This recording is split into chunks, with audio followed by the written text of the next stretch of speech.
Hello everyone, मैं बीना भट्ट आप सबका स्वागत करती हूँ अपने यूट्यूब चैनल इतिहास अध्ययन में। और आज का जो वीडियो है ये वीडियो हमारा वैदिक सभ्यता पे आधारित है।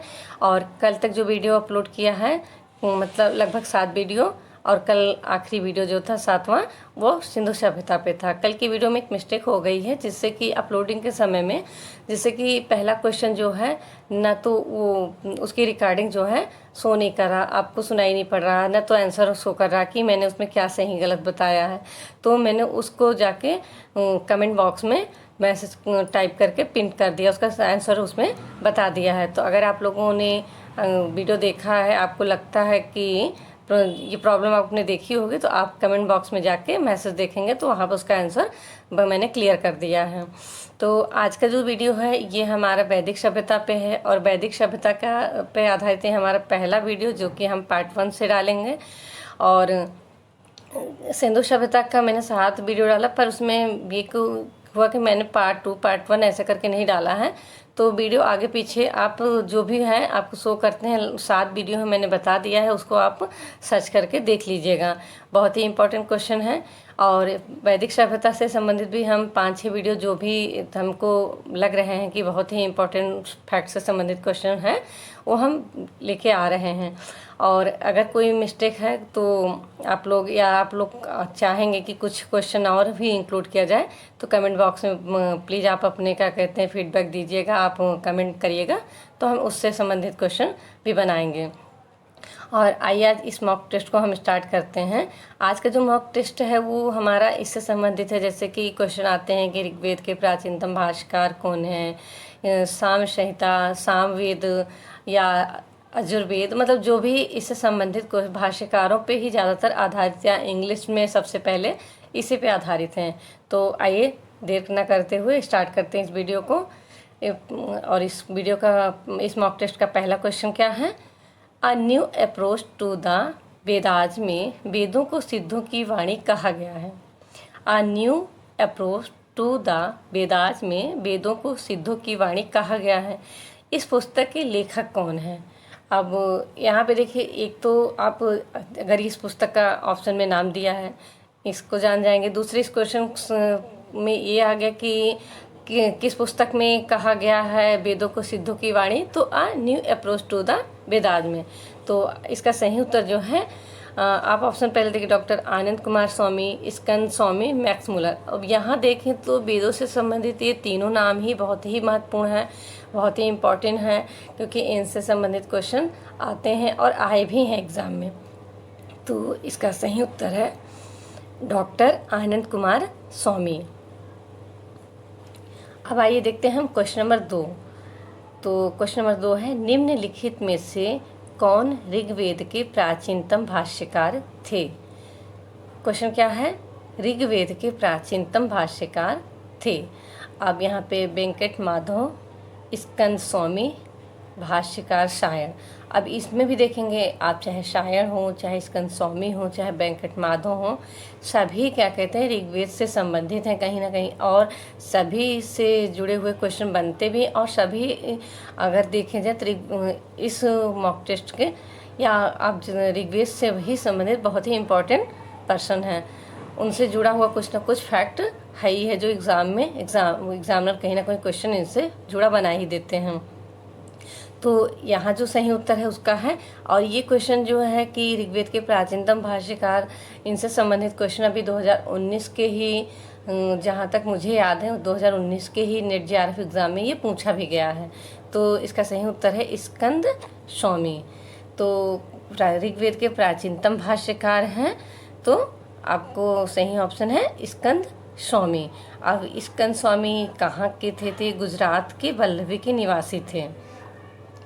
और अभी जैसे वेंकट माधव हैं, ये भी महत्वपूर्ण हैं, क्योंकि एक क्वेश्चन अगर ऐसा बनता है कि संपूर्ण ऋग्वेद पर भाष्य किसने लिखा, संपूर्ण ऋग्वेद पर भाष्य किसने लिखा, तो वहाँ पे आपको वेंकट माधव आएगा। और यहाँ पे क्या क्वेश्चन है कि प्राचीनतम भाष्यकार, तो इस डिफरेंसेस को समझिएगा कि प्राचीनतम भाष्यकार हो गया तो स्कंद स्वामी है। अगर ऐसा क्वेश्चन बन जाए कि संपूर्ण ऋग्वेद पर भाष्य लिखा था तो वेंकट माधव हो जाएगा।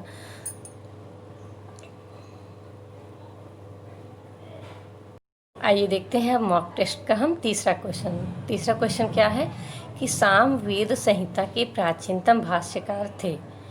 ये क्वेश्चन नंबर अभी आपने 2 में देखा कि ऋग्वेद से पूछा। अब यहाँ पे क्वेश्चन क्या है कि साम वेद के संहिता के प्राचीनतम भाष्यकार कौन थे। ऑप्शन आपके सामने है माधव, हरिस्वामी, शायण।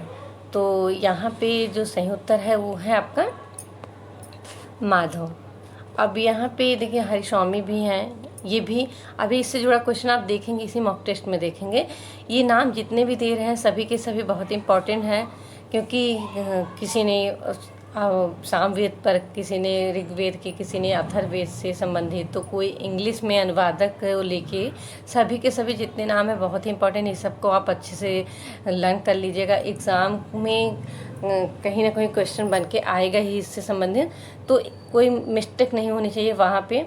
और कोई भी अभी अगर आप इससे जुड़े सारे कॉन्सेप्ट क्लियर रहेंगे तो वहाँ पे आपको प्रॉब्लम नहीं होगी। अब आइए देखते हैं हम क्वेश्चन नंबर 4 क्या है कि निम्नलिखित में से अथर्ववेद के प्राचीनतम भाष्यकार थे। अब देखिए यहाँ पे अथर्ववेद से पूछा, कह रहे हैं ना कि जितने मतलब हैं अथर्ववेद या ऋग्वेद या सामवेद, यजुर्वेद, या प्राचीन कौन है, संपूर्ण पे कौन है, या इसके इंग्लिश के अनुवादक कौन है, इसी से संबंधित ये मॉक टेस्ट है। और जिससे कि एक ही मॉक टेस्ट में सारे क्वेश्चन रखे हैं, जिससे कि आप सारे कॉन्सेप्ट जिनसे सारे जो नाम हैं उनसे संबंधित आपके सारे जो भी कन्फ्यूज़न हो क्लियर रहें। तो यहाँ पे अथर्ववेद पूछा क्या है कि अथर्ववेद के प्राचीनतम भाष्यकार आपके सामने ऑप्शन है वेंकट माधव, स्कंद स्वामी, भाष्यकार शायण। तो इसका सही उत्तर है भाष्यकार शायण। और क्या है कि अथर्ववेद के प्राचीनतम भाष्यकार शायण ही हैं। और शायण से तो जो आपने बहुत ही फेमस हैं, जो कि आप सुना ही होगा कि ये कब थे, 14वीं शताब्दी थे। ये शायण क्या थे, विजयनगर की जो बुक्का प्रथम और हरिहर द्वितीय के दरबार में प्रधानमंत्री आमत्य थे। इन्होंने ही, इन्हीं के और इनके भाई के ही क्या कहते हैं पे प्रोत्साहन पे, इन्हीं के उससे उन लोगों ने विजयनगर साम्राज्य की स्थापना की थी। तो अब इनसे जुड़ा क्वेश्चन हो सकता भी इसमें और भी है, हम वहाँ भी इसको और भी अच्छे से क्लियर करते हैं। तो अथर्ववेद के प्राचीनतम भाष्यकार कौन थे, ऐसा क्वेश्चन आता है तो भाष्यकार शायण। तो आइए देखते हैं क्वेश्चन नंबर 5। क्वेश्चन नंबर 5 क्या पूछ रहा है, शायण द्वारा लिखा गया पहला भाष्य। देखिए वहाँ पे था कि ऑप्शन में दिया था नाम और पूछ लिया था कि अथर्ववेद के प्राचीनतम भाष्यकार कौन है। अब यहाँ पे है कि शायण द्वारा लिखा गया पहला भाष्य क्या है। तो आपके सामने ऑप्शन है कृष्ण यजुर्वेद, शुल्क यजुर्वेद या सामवेद। तो यहाँ पे जो सही उत्तर है इसका वो है कृष्ण यजुर्वेद। और उन्होंने क्या है कि कृष्ण यजुर्वेद की 33 संहिता पर सबसे पहला उन्होंने भाष्य लिखा था। और उनके द्वारा लिखा गया, अगर ऐसे आ जाए कि अंतिम भाष्य, तो शतपथ भाष्य था। और ये जो है अभी जैसा कि क्वेश्चन 4 में बताया कि शायण जो है 14वीं शताब्दी के प्रमुख भाष्यकार हैं। और ये कहाँ से थे, विजयनगर साम्राज्य से संबंधित थे। अगर ऐसा क्वेश्चन आ जाता कि किस राज्य से संबंधित थे, तो विजयनगर साम्राज्य से संबंधित थे। और ये जो शायण थे और क्या कहते हैं इनके भाई माधव विद्यारायण थे, उन्हीं की प्रेरणा से इन जो हरिहर बुक्का थे, इन लोगों ने विजयनगर साम्राज्य की स्थापना की थी। और ये उनके जो थे दरबार में प्रधानमंत्री आमत्य थे। और शायण ने क्या कहते हैं अपने लिखा भी है जो अपनी पुस्तक में, अपने ग्रंथ में, कि उनको अपने आप को कि साम्राज्य धुरंधर धर मंत्री लिखा है। तो इस तरह से इनसे जुड़े कुछ ये शायण से संबंधित कुछ महत्वपूर्ण तथ्य थे जो हम लोगों ने इसमें देखे। आगे अगर कुछ और भी क्वेश्चन होंगे तो उसमें भी हम डिस्कस करेंगे। आइए देखते हैं क्वेश्चन नंबर 6। अब क्वेश्चन नंबर 6 क्या है कि ऋग्वेद के प्रथम अंग्रेजी अनुवादक का क्या नाम है, जिसके अनुसार शायण का वेद ज्ञान इतना विशाल था कि कोई भी यूरोपीय विद्वान रखने का दावा नहीं कर सकता था। अब यहाँ तो बता दिया कि उन्होंने कहा है, पर ये कौन थे उनका नाम पूछ लिया कि मतलब अंग्रेजी ऋग्वेद का जो प्रथम अंग्रेजी अनुवादक हैं उन्होंने ये कहा है कि सायण का वेद इतना विशाल था कि कोई भी यूरोपीय विद्वान रखने का दावा नहीं कर सकता। तो ये इसके लिए अब प्रथम जो अंग्रेजी अनुवादक थे ये कौन थे। यहाँ पे क्वेश्चन ये है, तो आपके सामने ऑप्शन है मैक्स मूलर और बिल्सन, ओल्डेनबर्ग। अब यहाँ देखिए कि चाहे मैक्स मूलर है, चाहे बिल्सन है, चाहे ओल्डेनबर्ग है, सभी ही बहुत ही इम्पोर्टेंट पर्सन हैं अनुवाद से लेके, अंग्रेजी अनुवाद से लेके। पर यहाँ पे पूछ रहा है कि प्रथम अंग्रेजी अनुवादक ऋग्वेद का, तो इसका सही उत्तर है बिल्सन।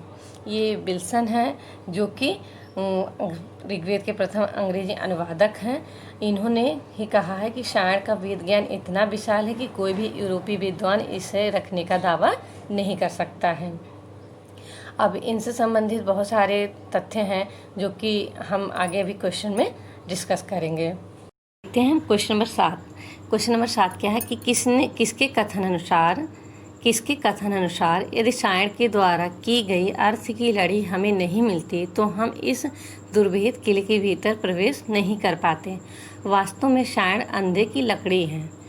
अब देखिए कि आप देख रहे हैं क्वेश्चन नंबर 6 में था आपके सामने, अभी इसमें जो ऑप्शन है सेम ऑप्शन है। और कहा ना मैंने कि ये जो तीनों चारों नाम हैं ये बहुत ही इम्पोर्टेंट है, और इसके ट्रांसलेशन से लेके ऋग्वेद के ट्रांसलेशन जो उन लोगों ने इंग्लिश में किया है, और जब उन लोगों ने इसका ट्रांसलेशन करने लगे तो उन्होंने देखा कि मतलब हमारे वेदों से संबंधित कितना ज़्यादा था ज्ञान है। और जिन लोगों ने किया है, चाहे सायण थे, चाहे हमारे स्कंद स्वामी है, चाहे जो, तो उन्होंने सायण को लेकर कई लोगों ने बहुत टिप्पणी की। क्योंकि पहले के जो कुछ साक्ष्य थे, हमारे जो भाष्यकारों ने प्राचीनतम ऋग्वेदों पे भाष्य या यजुर्वेद पे किया था, वह शायद उतने सुरक्षित नहीं थे। पर क्योंकि सायण 14वीं शताब्दी के थे तो इनके द्वारा की गई जो भाष्य रचना थी वो उन लोगों को बहुत सुरक्षित रूप में मिली। सुरक्षित के साथ साथ उनके लिए बहुत इम्पोर्टेंस भी थे, क्योंकि हमें ऋग्वेद, उन लोगों को ऋग्वेद वगैरह के बारे में जानकारी का महत्वपूर्ण साधन था सायण का द्वारा किया गया भाष्य तो रचना। तो इसलिए उन लोगों ने इनसे सायण पर उन लोगों ने, कई लोगों ने अपने कमेंट दिए हैं, कई लोगों ने उनकी प्रशंसा में अपने वक्तव्य दिए हैं। तो इससे संबंधित जो भी फैक्ट है उसी पे आज का ये मॉक टेस्ट है, और आप लोग इस मॉक टेस्ट को बिल्कुल मिस मत करिएगा। और अगर आप एक बार देखिए, 2 बार देखिए, मतलब इससे जितने भी संबंधित हमें लगे हैं महत्वपूर्ण, हमने सभी को इसमें डिस्कस किया है। तो आप इसको ज़रूर देखिएगा, 1 से 2 बार देखिए, ताकि आपका सारे कॉन्सेप्ट क्लियर हैं। और जो ये कथन उत्थन है, इनसे संबंधित क्वेश्चन आते हैं तो ये आपके एकदम से क्लियर रहेंगे, तो आपको एग्ज़ाम टाइम में कोई कन्फ्यूज़न नहीं होगा। तो यहाँ पे क्वेश्चन को हम फिर से एक बार रिपीट करते हैं कि किसके कथन अनुसार यदि सायण के द्वारा की गई अर्थ की लड़ी हमें नहीं मिलती तो हम इस दुर्भेद किले के भीतर प्रवेश नहीं कर पाते। वास्तव में सायण अंधे की लकड़ी है। ऑप्शन है मैक्स मूलर, बिल्सन, ओल्डेनबर्ग। तो इसका सही उत्तर है मैक्स मूलर।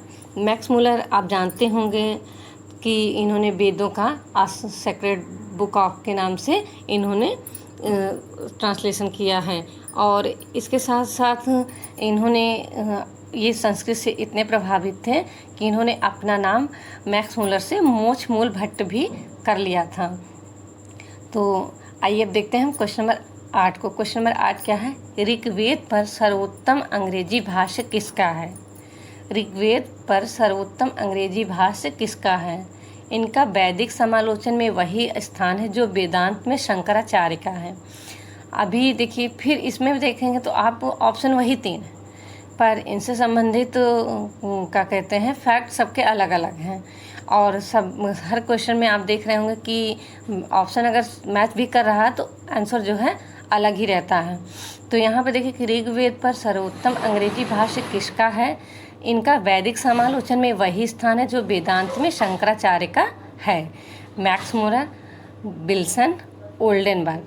तो इसका सही उत्तर है ओल्डेनबर्ग। तो आइए देखते हैं हम इस मॉक टेस्ट का 9वां क्वेश्चन। 9वां क्वेश्चन क्या है कि निम्नलिखित में से किसने भाषागत स्तर पर ऋग्वेद के मंडलों का काल निर्धारण किया था? ऑप्शन है ओल्डेनबर्ग, प्रोफेसर जैकोबी विल्सन। यहाँ पूछा गया कि किसने भाषागत स्तर पर ऋग्वेद के मंडलों का काल निर्धारण किया था। अब यहाँ भाषागत स्तर से क्या मतलब है कि जैसे जो लेखन शैली होती है, लेखन कला है, उसके आधार पर उन्होंने ये तय किया कि जैसे ऋग्वेद के कितने मंडल हैं, 10 मंडल हैं, तो ऋग्वेद के सबसे नवीनतम मंडल कौन सा है, सबसे प्राचीनतम मंडल कौन सा है। तो इसी के आधार उस भाषागत स्तर पे उन्होंने इसके मंडलों का काल निर्धारण किया है। तो इसका सही उत्तर है ओल्डेनबर्ग। इन्होंने ही भाषागत स्तर पर ऋग्वेद के मंडलों का काल निर्धारण किया है। और प्रथम एवं 10वां मंडल को उन्होंने नवीनतम माना है। और इसी के आधार पर उन्होंने कहा कि 2 से लेके 7वां मंडल जो है वह सबसे प्राचीनतम है। तो इन्होंने इसी आधार पर जो लेखन शैली, लेखन कला थी, उसी के आधार पर उन्होंने इस ऋग्वेद के मंडलों का काल निर्धारण किया है। और इसका सही उत्तर है ओल्डेनबर्ग। तो आइए देखते हैं क्वेश्चन नंबर 10। क्वेश्चन नंबर 10 क्या है कि शतपथ ब्राह्मण के भाष्यकार कौन थे। क्वेश्चन क्या है कि शतपथ ब्राह्मण के भाष्यकार कौन थे। ऑप्शन है हरिस्वामी, स्कंद स्वामी, भाष्यकार सायण। तो शतपथ ब्राह्मण के भाष्यकार जो थे वह थे हरिस्वामी। और ये इनके जो गुरु थे, ये स्कंद स्वामी जो थे वो हरिस्वामी के गुरु थे। और स्कंद स्वामी जो हैं वो ऋग्वेद के प्राचीनतम भाष्यकार हैं। भाष्यकार सायण जो है अथर्ववेद के प्राचीनतम भाष्यकार हैं। और इनसे संबंधित हमने काफ़ी फैक्ट अभी इस मॉक टेस्ट में देखे हैं।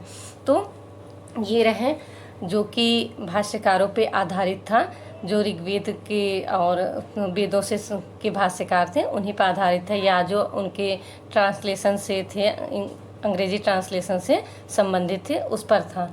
और बहुत ही महत्वपूर्ण हैं सारे के सारे क्वेश्चन, इसलिए आप लोग वीडियो को अंत तक देखिएगा और सभी क्वेश्चन को एक बार 2 बार वीडियो को रिपीट करके देखिएगा, जिससे कि सभी कॉन्सेप्ट आपके क्लियर हो जाएं। और इसी तरह के 10 इम्पोर्टेंट क्वेश्चन के साथ हम कल मिलते हैं। आप लोगों को बहुत बहुत धन्यवाद। वीडियो देखते रहिए। वीडियो को प्लीज़ लाइक कमेंट किया करिए। और जिन लोगों ने चैनल को सब्सक्राइब नहीं किया है तो प्लीज़ आप कर लीजिए, जिससे कि डेली के डेली नोटिफिकेशन आपको वीडियो अपलोड होने के बाद मिलती रहे। तो फिर से आप लोगों को धन्यवाद।